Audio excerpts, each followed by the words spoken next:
नमस्कार, खरी खरी में आपका स्वागत है। मैं हूं मृगेंद्र सिंह। आज हम चर्चा करेंगे दो सुप्रीम फैसलों के बारे में।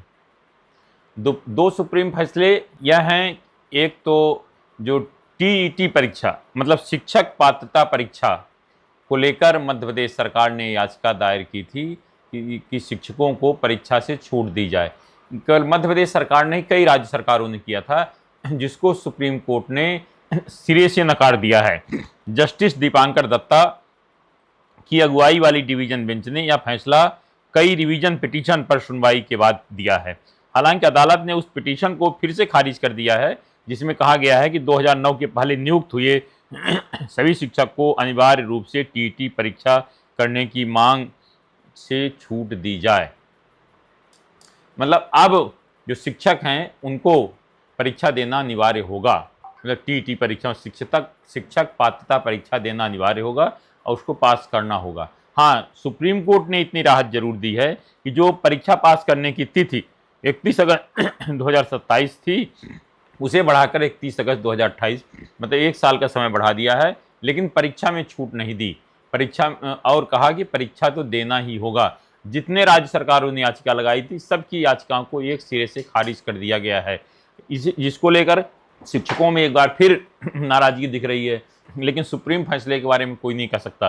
जरा सुनिए, आज जो सुप्रीम फैसला मतलब सुप्रीम कोर्ट के फैसला आने के बाद शिवबीर सिंह भदौरिया जो प्रांतीय संयोजक हैं शिक्षक व्याख्याता एवं प्राचार्य समूह के, उनने क्या कहा पब्लिक वाणी से बातचीत में, वो सुनिए। देश भर के वे शिक्षक जो भर्ती के समय पर निर्धारित योग्यता के साथ में भर्ती हुए, आज अचानक पिछले समय में सुप्रीम कोर्ट के द्वारा लिए गए निर्णय के क्रम में उन्हें रिव्यू फाइल की गई और उस रिव्यू के खारिज होने के पश्चात आज शिक्षकों पर कहीं न कहीं कुठाराघात महसूस हो रहा है कि भर्ती के समय पे जिस परीक्षा के माध्यम से आए, आज पुनः सेवानिवृत्ति के नजदीक स्थिति में हम जो है मजबूर हो रहे हैं परीक्षा में शामिल होने के लिए, जबकि जो है शासन के द्वारा इस मामले में फिर से एक जो है पिटीशन जो है माननीय सुप्रीम कोर्ट में दाखिल की जाना चाहिए, ताकि जो है जो इस अधिनियम के लागू होने से पहले सेवा में आ चुके थे उन्हें जो है इससे मुक्त रखा जा सके। आपने सुना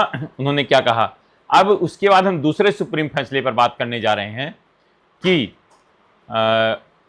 जो कर्मचारियों का मामला पदोन्नति को लेकर फैसला है, जिसे मध्य प्रदेश के मुख्य न्यायाधीश न्यायमूर्ति संजीव सचदेवा को फैसला देना है, क्योंकि उस सुप्रीम कोर्ट में जज की कॉलेजियन लिस्ट में उनका चयन हो गया है। हालांकि अभी ऑर्डर नहीं हुए हैं, ऑर्डर होने हो सकता कुछ समय लगेगा।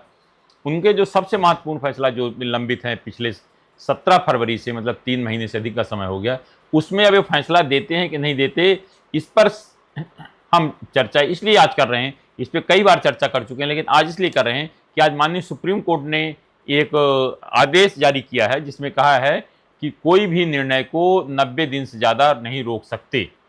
तो ये अब फैसला कब से लागू होता है कहीं, हालांकि सुप्रीम कोर्ट का आदेश आज से लगा। अब पिछले जो लंबित मामले हैं उसमें क्या होता है, यह भी देखने वाली बात होगी, वह लागू होता है कि नहीं होता। लेकिन कर्मचारियों को एक आस जगी है आज सुप्रीम फैसले की बात की, हो सकता है कि मध्य प्रदेश के मुख्य न्यायाधीश न्यायमूर्ति संजीव सचदेवा सुप्रीम कोर्ट के लिए कार्य मुक्त होने से पहले फैसला दे जाए, क्योंकि सुनवाई का 3 महीने से अधिक का समय हो चुका है लगभग।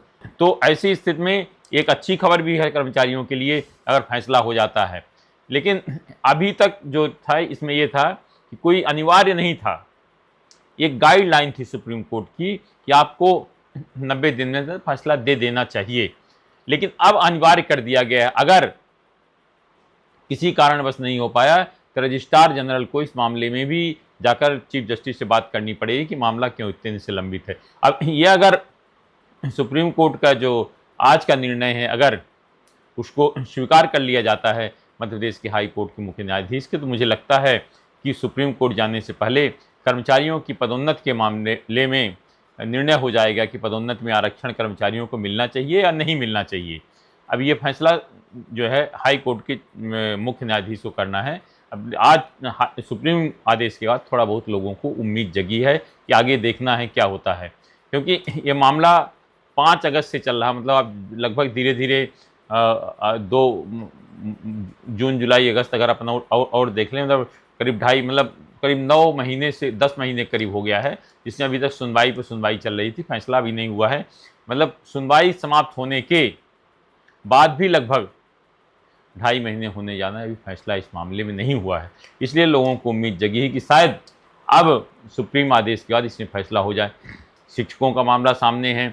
मध्य प्रदेश के शिक्षकों ने काफ़ी हड़ताल किया था, एक बार पहले अपने ब्लॉक स्तर पर किया, फिर जिला स्तर, फिर यहाँ आकर घेराव किया था। भोपाल में घेराव का प्रदर्शन किया था, जिसे मांग की थी कि टीईटी परीक्षा से छूट दी जाए।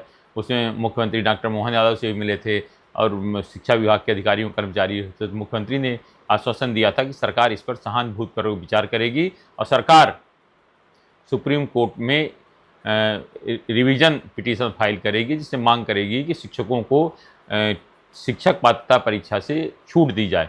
तो अब उसमें याचिका भी दायर हो गई, लेकिन आज सुप्रीम कोर्ट ने सारे जितने भी रिवीजन याचिका थी सबको खारिज कर दिया। अब मध्य प्रदेश के शिक्षकों को शिक्षक पात्रता परीक्षा देनी ही होगी। इससे थोड़ा सा शिक्षकों में असंतोष है, लेकिन सुप्रीम फैसला उसमें कोई कुछ नहीं कर सकता।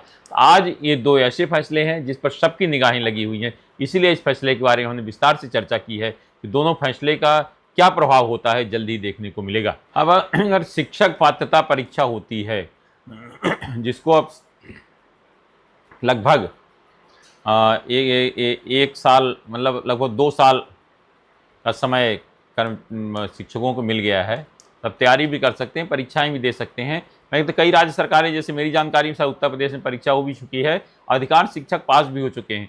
लेकिन कुछ चीज़ें ऐसी हैं कि जिसको अगर शिक्षक भले घबरा रहे हो, लेकिन उसमें ऐसी कोई घबराने की बात नहीं है, क्योंकि अगर आप लगातार बच्चों को पढ़ा रहे हो तो आप तो लगातार हमेशा तैयार रहती है आपकी कि किस सब्जेक्ट में क्या होना है, कैसे होना है। क्योंकि अगर लगातार आप वास्तव में अगर आप शिक्षा से जुड़े हैं, लगातार बच्चों को पढ़ा रहे हैं, तो आपको इस परीक्षा से भागना नहीं चाहिए, क्योंकि ये सुप्रीम आदेश है। अब इसमें सरकार भी कुछ नहीं कर सकती है, क्योंकि सुप्रीम कोर्ट का आदेश मानना अनिवार्य है। मध्य प्रदेश सरकार ने अपनी तरफ से पूरा प्रयास किया कि हमारे शिक्षक जो विशेषकर बहुत लंबे समय से शिक्षक, जिनके 30 साल हो गए कि अब इस उम्र में क्या परीक्षा देंगे।